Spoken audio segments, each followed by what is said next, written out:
Welcome back to the third installment, which is the final version of my iFAST presentation.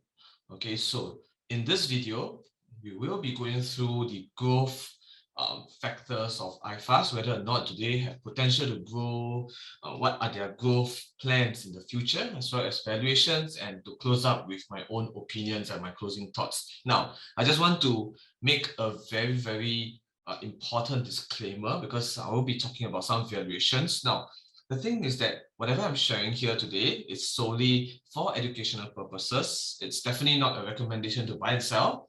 Okay, I want to make a full declaration. I am vested in iFAST. Okay, but that doesn't mean that you need to follow and so on. All right, and whatever I present here do contain some biasness because I am a shareholder of them.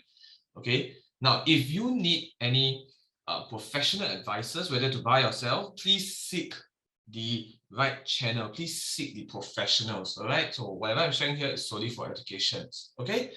So now we're done with the disclaimer and we can go on to the growth potential of iFAST. Now, as we all know, iFAST operates in 5 different countries. We have Singapore, Malaysia, Hong Kong, India, and China. Now, it's very important to understand, or rather to dig more deeper to see whether what are their growth plans that they have set aside, for all these 5 different countries. All right. So first off, let's start with Singapore. Okay. If you all recall, my first video, I mentioned that iFAST, their largest product is unit trust, and also this translates into their largest revenue comes from the trailer fees. Right?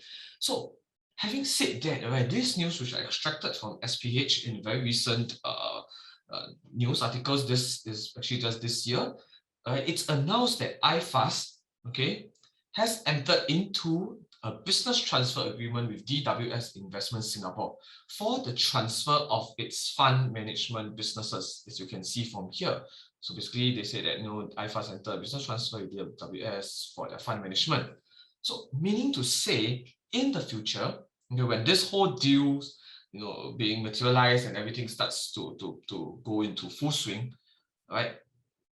Whatever funds under DWS would then become iFAST property, and this adds on to the AUA, which is assets under administration, to iFAST. Okay, so this means to say that this is the growth potential that they have in Singapore in the near future, and which is something that we want it to happen because the CEO, Mr. Lim, has set a target to reach 100 billion AUA by 2028, and this is an example of them moving closer to the 100 billion AUA. Okay, now over to Malaysia. Recently, Malaysia announced that they are going into this digital bank license, and they have invited interested parties to place their applications, and iFAST, okay, also placed applications for their digital bank license. So if they obtain that license successfully, it will definitely boost their revenue in the future. Okay. Now, another news in Malaysia is that on 30th July, iFAST announced that in Malaysia, they are able to start purchasing US and Hong Kong stocks. So this allows consumers, especially the B2C, the B2C consumers, to be able to buy and sell Hong Kong stocks or US stocks, and therefore increasing iFAST revenues via platform fees. Because if you remember in my first video, I said that B2C customers, they pay iFAST a platform fees. Okay, so these are the few growth examples for Malaysia. Now moving on to Hong Kong. Okay, in January this year, okay, so basically iFAST has finalized, right? They are the prime subcontractor for the Hong Kong Pension Project.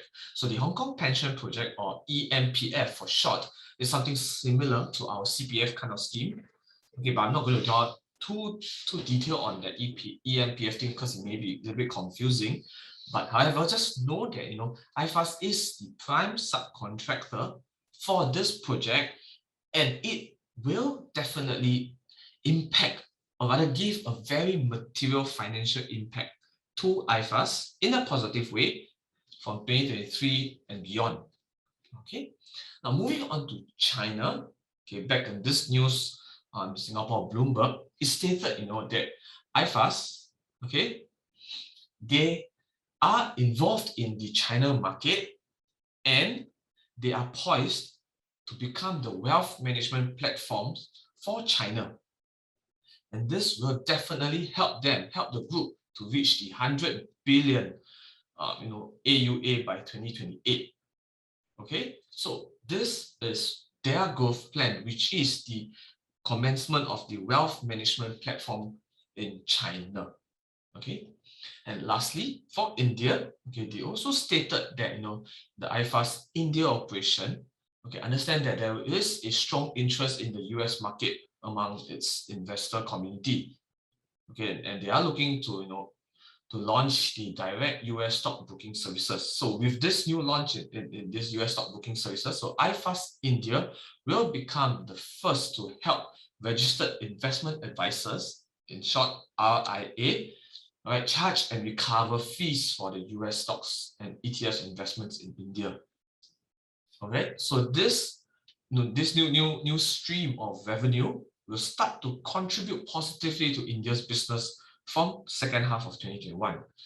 So which means to say, when we look at the revenue, or when we look at the earnings result of iFAST in the second half of this year, in 2021, we must see that it tallies with each other, meaning to say that the revenue for India did improve because of this RIA. Okay, now after we're done with the growth plan, I'm going to move on to the last part of the video, which is the valuations. Now, the table looks really complicated, but it's not that complicated once you understand the basis of it. However, I will leave this basis explanations to the next time because it's too complex if I were to talk it in this video. But I just want to tell you that based on my estimation of iFAST, okay, with their current revenue, okay, which I've annualized them, meaning to say, I just make it into an annual 1 whole year worth of revenue estimations, okay, and with an estimation of a growth decline of 10% for the next 5 years, okay, my estimation of iFAST intrinsic value is within the range of $8.50 to $10. Okay, the current price as of the recording is $8.31. Okay, so in my estimation, it shows that iFAST is still undervalued. Now, like I said, this is not a recommendation to buy or sell. You have to understand the business to be able to be convinced to see whether it's iFAST undervalued or not. Okay, now after I'm done with my own valuation, I often have these uncertainties, whether am I too optimistic or too pessimistic. So let me just show you a few examples of what are the recommendations by some of the professionals. Okay, so these are some extracts that I obtained from the newspaper, the news articles. So you can see from CIMB, okay, they have upgraded iFAST, all right, in terms of their target price to be $12.50. Okay, as for UOB, right, UOB Kay Hian, okay, they noted, that iFAST has done well in terms of increasing their AUA. So they have upgraded their target price for iFAST to be $11.50. Now, in DBS, okay, they have also upgraded iFAST target price to $12.10. So having said that, I believe my valuation of between $8.50 to $10, it's relatively fair compared to what the professional has gave, as well as my own understanding of this thing. Okay, now back to the summary in conclusion. Okay, I would just like to share with you guys that my personal take on iFAST is that it is still at a growing stage, because their target of AUA is still at 100 billion, where currently is only at 17 billion AUA.